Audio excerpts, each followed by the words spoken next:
सदगुरु प्यारी साध संगत जी, आप सभी को प्रेम भरी राधा स्वामी जी। साध संगत जी, आज जो हम आपको साखी सुनाने जा रहे हैं, बहुत सुंदर साखी जी।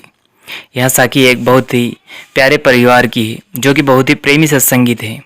साध संगत जी, देखिए किस प्रकार से उनके जीवन में एक ऐसा दौर आया जो कि उन्हें एक संत महात्मा ने ब्यास जाने के लिए कहा। और देखिए किस प्रकार से उन्होंने कहा कि इन पर तो बहुत ही बड़े कुल परमपिता परमात्मा की मोहर लगी हुई है, इन्हें हम ना तो नामदान दे सकते हैं और ना ही इनके बारे में कुछ कह सकते हैं। ये तो बहुत ही बड़े संत महापुरुष की एक जीवात्मा है जी। तो साखी में अंत तक जरूर बने रहिएगा। और अगर वीडियो पसंद आए तो लाइक कीजिएगा, शेयर कीजिएगा और चैनल को सब्सक्राइब करके बेल आइकन को प्रेस कर लीजिएगा, जिससे कि आपको ऐसे ही वीडियो मिल सके जी। तो चलिए हम चलते अपनी साखी की ओर। साध संगत जी, यहाँ साखी एक शहर में रह रही बहुत ही प्रेमी सत्संगी परिवार की है। साध संगत जी, उस परिवार में एक दंपत्ति जोड़ा और उनके माता पिता रहा करते थे। साध संगत जी, उन परिवार में उन माताजी की तबीयत अचानक से खराब हो गई और वहाँ बहुत ही दुखी व परेशान रहने लगी। इससे पहले वो कभी भी भजन, सुमरन व सत्संग व सेवा के बारे में नहीं जानती थी और ना ही कभी वो सत्संग व सेवा में जा पाई थी। साध संगत जी, एक बार जब उनकी तबीयत अचानक से बहुत ज़्यादा खराब हो गई, जिसके कारण वहाँ जो उनका पुत्र था वह बहुत परेशान हो गया और वहाँ हर समय डॉक्टर के पास जाता और उनके इलाज के लिए हमेशा जो जहाँ बताता उसके पास जाकर इलाज करवाता। ऐसे ही समय बीतता गया। साध संगत जी, उन्होंने बहुत ही डॉक्टरों को दिखाया और बहुत ही इलाज करवाया। उनको आराम भी लगा, लेकिन फिर जब उनका इलाज खत्म होता, वापस से उनको वह परेशानी शुरू हो जाती। साध संगत जी, वहीं एक ग्रामीण व्यक्ति जब उनके घर पर गया, ग्रामवासी था, उन्होंने बताया कि आप एक पहुँचे हुए संत महात्मा हैं, उनके पास इनको लेकर जाइए, वहाँ इन्हें नामदान भी देंगे और बहुत ही बढ़िया इनको जो तबीयत है वह ठीक कर देंगे। साध संगत जी, उस भाई ने कहा कि वहाँ संत महात्मा बहुत ही नेकी और कमाई वाले हैं। वहाँ जिस भी इंसान या व्यक्ति पर अपनी दया मेहर कर देते हैं, वह व्यक्ति हमेशा के लिए सुखी व ईश्वर का हो जाता है। साध संगत जी, वह सत्संगी भाई जो कि बहुत ही परेशान था, वहाँ अब कहाँ रुकने वाला था, क्योंकि उनकी माताजी की तबीयत बहुत ज़्यादा ख़राब हो गई थी और वह परेशान भी था। साध संगत जी, देखिए, अगर हमारे परिवार में भी कोई मुसीबत, दुख या परेशानी आती है तो जो भी जहाँ की कहता है हम ज़रूर उनको लेकर जाते हैं, क्योंकि हमें लगता है बस ये कैसे ही ठीक हो जाए।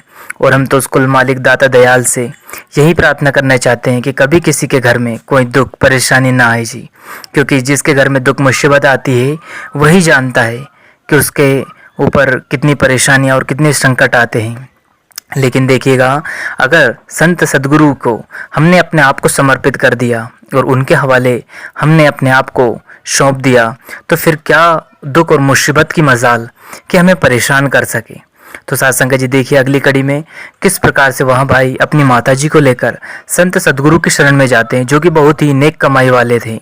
और वहाँ महात्मा हमेशा सभी जो भी परेशान व्यक्ति आते हैं, इंसान आते, उनके दुख दूर कर देते और कुल मालिक के भजन बंदगी के लिए नामदान भी देते थे। साध संगत जी, वहाँ भाई अपनी माताजी को लेकर उन संत सदगुरु के पास गए और आप जी जानकर हैरान रह जाएंगे कि जब वह संत सदगुरु के पास वह भाई बैठा और अपनी माताजी का पूरा जो भी हाल था वह सुना दिया, जो जिनको परेशानी थी वहाँ उनको बता दी। साध संगत जी, उन संत महात्मा ने कहा ठीक है, यहाँ ठीक हो जाएंगी। उन्होंने दया मेहर की और उन माताजी पर कृपा करके उनको प्रसाद के रूप में जो भी उनको देना था वह दे दिया और कहा इनको नित्य नियम से दोनों समय लगभग 15 दिन तक यह प्रसाद खिलाते रहना, ये धीरे धीरे इनको पूर्ण आराम हो जाएगा और ये बिल्कुल पहले जैसी स्वस्थ हो जाएगी। साध संगत जी, फिर उन्होंने कहा कि आप जी संत महात्मा जी, हमारी माता जी को नामदान भी दीजिए ताकि यहाँ कुल मालिक का भजन सुमरन कर सके। साध संगत जी, तब उन संत महात्मा जी ने उन माता जी को नामदान देने के लिए ध्यान किया और वहाँ क्या देखते हैं कि वहाँ जो माता जी उनके सामने बैठी थी, वहाँ कोई छोटी मोटी जीवात्मा नहीं थी, वहाँ तो ऐसे संत महापुरुष की आत्मा थी जो कि पूरी कायनात के पिता हैं। और वहाँ छोटे मोटे संत महात्मा नहीं, वहाँ बहुत ही नेक कमाई वाले संत महात्मा की आत्मा थी। साथ संगत जी वहाँ क्या देखते हैं कि उन पर तो पहले से ही मोहर लगी हुई है और वहाँ नामदान नहीं दे सकते, क्योंकि वहाँ तो उनसे भी पहुँचे हुए संत सद्गुरु की जीव आत्मा है जो कि किसी समय उनसे नामदान ले चुकी है, और जो उनकी अधूरा नामदान रह चुका है यानी भजन सुमरन पूरा नहीं हुआ है, वहाँ एक बार फिर से नामदान देंगे और फिर से उनसे भजन सिमरन करवा के वापस अपने निज धाम ले जाएंगे। साथ संगत जी यहाँ सब उन्होंने ध्यान में जैसे ही देखा तो ध्यान से उठकर उन्होंने उस भाई से कहा कि हम आपकी माताजी को नामदान नहीं दे सकते। साथ संगत जी वह भाई परेशान हो गया और रोने लगा कि ऐसा मत कीजिए साहब, देखिए आप तो संत सद्गुरु हो, अगर आप ही हमारी संभाल नहीं करेंगे तो इस दुनिया में हमारी संभाल करेगा कौन। साथ संगत जी तब संत सद्गुरु बड़े दयाल होते, उन्होंने कहा देखो बेटा, ऐसा नहीं है कि हम इन्हें नामदान नहीं दे सकते, देखिए इन पर बहुत ही बड़े संत महात्मा जो कि नेक कमाई, हम भी उनके आगे कुछ नहीं है जी, उनकी यह जीवात्मा है, इनके ऊपर उन सत्य सद्गुरु की मोहर लगी हुई है और वहीं इन्हें नामदान दे सकते हैं और वहीं इनकी मुक्ति करा सकते हैं।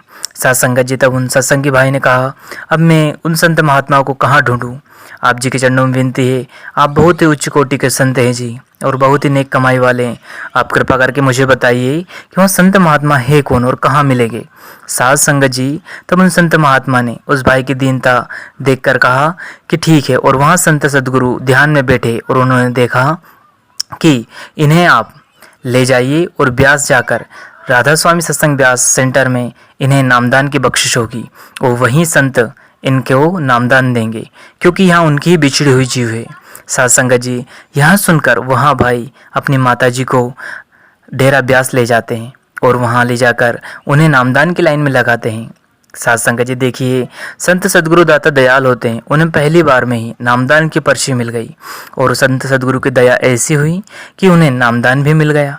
साथ संगत जी अब वहाँ जो माता जी नामदान लेकर घर वापस आई, अब वहाँ दोनों समय भजन सुमरन में अपना पूरा समय देने लगी और धीरे धीरे वहाँ रूहानी तरक्की करने लगी।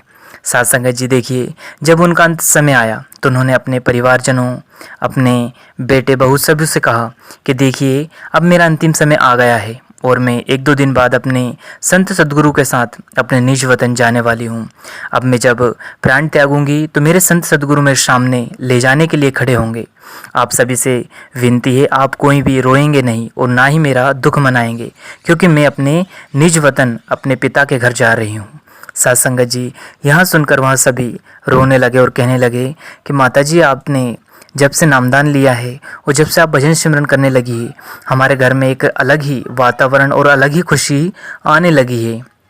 कृपा करके आप ऐसी बात ना बोले, हमें बहुत ही अच्छा और आनंद में लगता है जब से आप नामदान लेकर भजन सिमरन करने लगी हो।